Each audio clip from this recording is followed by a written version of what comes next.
नमस्कार मंडळी, मी रुपाली तुमचं पुन्हा एकदा खूप खूप स्वागत करत आहे आजच्या एका नवीन ब्लॉगमध्ये. आय होप तुम्ही सगळे छान असाल, मस्त असाल, आनंदी असाल आणि छान छान खातसुद्धा असाल. तर आजचा हा ब्लॉग आपला क्लिनिंग रिलेटेड असणार आहे. जसं की तुम्हाला सगळ्यांनाच माहिती आहे, एव्हरी मंथ मी किचन क्लिनिंग करत असते, अगदी डीप क्लिनिंग. कारण आम्ही चाळीत राहतो, त्यामुळे इथे धूळ वगैरे खूप जास्त प्रमाणात येते. सो त्यामुळे प्रत्येक महिन्याला क्लिनिंग करावीच लागते. आणि तुम्हाला सगळ्यांनाच माहिती आहे की क्लिनिंग करण्यासाठी ना खूप मोटिवेशन लागतं, खूप एनर्जी लागते. नाहीतर मग आपल्याला अजिबात क्लिनिंग करता येत नाही. सो मी कशाप्रकारे क्लिनिंग करते आणि काय काय गोष्टी लक्षात घेते, डोक्यात घेते, त्याचबरोबर आजच्या क्लिनिंगमध्ये काय गोष्टी मी करणार आहे हे सुद्धा तुमच्यासोबत आजच्या ब्लॉगमध्ये मी शेअर करणार आहे. सो चला लेट्स स्टार्ट करूया आपण आजचं क्लिनिंग. तर आधी पूर्णपणे झाडू काढून घेतली, म्हणजे कचरा वगैरे जो काही जळमटं वगैरे होती तर ती झाडूच्या साहाय्याने सगळी काढून घेतली. आणि सगळ्यांनाच माहिती आहे की आमच्या पूर्ण घराला टाईल्स आहेत. सो त्यामुळे प्रत्येक टाईल्स मला क्लीन करावी लागते, पुसावी लागते, तेव्हाच ते घर स्वच्छ दिसतं. तर मी पार्टमध्ये डिवाईड केलं आणि पार्ट डिवाईड करून मग क्लिनिंग करायला घेतली. कारण असं जर केलं ना तर खूप सोपं जातं. कारण आमचं किचन जे आहे ते सुद्धा खूप लहान आहे, अगदी म्हणजे खूपच लहान आहे. त्यामुळे सगळा पसारासुद्धा काढता येत नाही. त्यामुळे मी अशा प्रकारे पार्ट करून किचन क्लिनिंग करते.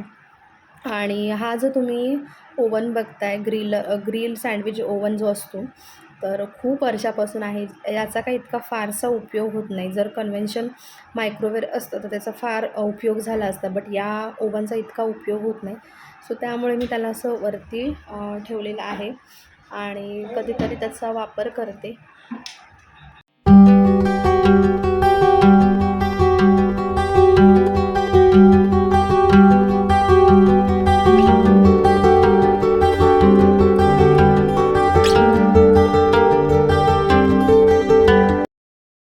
सो त्यानंतर मी माझे एक ज्या रॅक्स आहेत त्यासुद्धा क्लीन करायला घेतल्या आणि पुन्हा गोष्टी पुसून व्यवस्थित लावल्या. कारण या रॅक्स वगैरे ज्या आहेत त्या आठवड्या 15 दिवसातून क्लीन होत असतात. त्यामुळे इतकं क्लिनिंग त्यांची करण्याची गरज भासत नाही.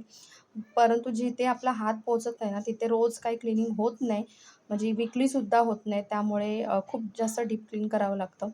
त्यानंतर किचनच्या खालचा भाग जो जिथे सिलेंडर वगैरे असतं, त्याचबरोबर आपल्या काही स्टोरेज असतं, तर ते सुद्धा क्लीन करायला घेतलं मी पार्ट. इथे टोटली किचनच्या खाली 3 डोअर आहेत. एका डोअरमध्ये सिलेंडरचं पार्ट आहे. दुसऱ्या डोअरमध्ये थोडेसे काही स्टोरेज आहे, जसं की काही काचेची भांडी वगैरे किंवा खूप कमी यूज करणाऱ्या गोष्टी वगैरे तर या आहेत. आणि काचेची भांडी ना खूप वर्षानुवर्ष तशीच पुसून, धुवून पुन्हा तशीच ठेवली जातात. सो यावेळेला मी त्याचा बॉक्स जो आहे तो सुद्धा चेंज केला आणि म्हटलं आता थोडी आपण भांडी यूज करायला सुद्धा घेऊया. अशा वर्षानुवर्ष किती ठेवून द्यायची. आणि तुम्ही इथे बघू शकता बबल शीटमध्ये छान अशा रॅप करून ठेवल्या त्या गोष्टी, जेणेकरून त्या फुटू नयेत. कारण खूप महागड्या गोष्टी असतात या. त्यानंतर इथे किचनच्या वरचा म्हणजे शेगडीच्या वरचा पार्ट जिथे ग्रोसरी वगैरे असते, तर तो क्लीन करायला घेतला. आणि तिचे डब्बे वगैरे जे आहेत ते मी उद्या क्लीन करणार आहे, कारण सगळंच शक्य नाही आहे.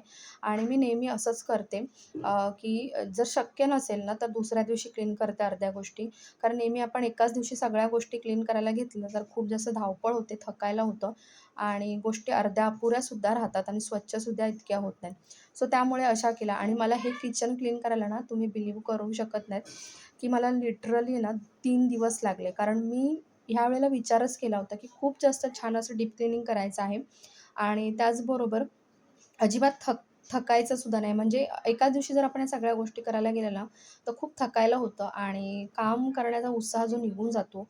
आणि अजिबात काही गोष्टी एका गोष्टीचा म्हणजे एक पार्ट जो आहे तो आपला व्यवस्थित क्लीन होतो. दुसरा पार्ट जो आहे तो आपण कंटाळा आल्यामुळे थोडंफार कमी जास्त प्रमाणात क्लीन करतो. त्यामुळे मी ठरवलं की आपण सगळ्या गोष्टी क्लीन करायच्या, डीप क्लीन आणि पार्ट करायचा. त्यानंतर इथे बेसिनच्या खालचा पार्ट जो आहे तो क्लीन करायला घेतला. आणि हा पार्टसुद्धा ना डेली घाण होत असतो. हा पार्ट जो आहे ना, काय माहिती नाही, पण खूप म्हणजे जास्त घाण होत असतो. आय थिंक मला वाटतं ते मॉइश्चर पकडतं, त्यामुळे इथे खूप घाण होत असते. त्याचबरोबर आपलं डस्टबिन वगैरे त्याच ठिकाणी असतं. त्यामुळे आय थिंक थोडंसं त्याला रोज हात जरी मारला तरी पण ते अस्वच्छच दिसतं. तुम्ही बघू शकता छान असं माझं क्लिनिंग झालेलं आहे. भांडी वगैरे जी होती ती सगळी क्लीन केल्यानं अगदी अक्षरशः रात्रीचे मला 1 सव्वा 1 झाला. तुम्ही बघू शकता. मी ते व्हिडिओसुद्धा कट केले नाही तुम्हाला दाखवण्यासाठी की किती वाजलेत बघा. तर ही क्लिनिंग जी आहे ती मी संध्याकाळी करायला घेतली होती ना, त्यामुळे मला इतका उशीर झाला, 1 वाजला.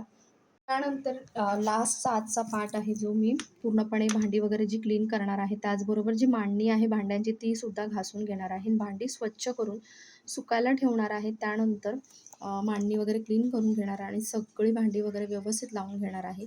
आणि या क्लिनिंगमध्ये बऱ्याचशा गोष्टी मी डिकल्टरसुद्धा केलेल्या आहेत. कारण आपण नेहमी स्वच्छ करून सगळ्या गोष्टी जागच्या जागेवर ठेवतो. त्यामुळे अजिबात क्लिनिंग होत नाही. गोष्टी तशा तशा रचल्या जातात आणि अजूनच पसारा होतो. आणि मग एक वेळ अशी येते की आपल्यालाच असं वाटायला लागतं की खूप खूप पसारा झालेला आहे सगळीकडे. त्यामुळे मी नेहमी डिकल्टरसुद्धा करते. तर तुम्ही इथे बघू शकता. छान असं माझं किचन क्लिनिंगचं जवळ-जवळ झालेलं आहे आणि ते तुम्ही बघू शकता. एवढ्या किचनमधून किती सारं प्लास्टिकसुद्धा निघालेलं आहे. कारण प्लास्टिकच्या डब्बे वगैरे बरण्या आपण खूप जास्त जमवत असतो आणि मलासुद्धा सवय आहे की कशाला ना कशाला कामाला येतील. खरोखर ते कामाला येतात, परंतु ना नकळत खूप साऱ्या प्लास्टिक जो आहे तो आपल्या घरात जमा होत असतो. तर इथे बघू शकता तुम्ही मांडणी रिकामी झालेली, भांडी घासून झाली आहेत. आता मांडणी स्वच्छ करायला घेणार आहे आणि तुम्हाला एक लास्ट लूक जो आहे तो किचन क्लीनचा दाखवते. Our hearts beat to the city streets. We began to feel the fire.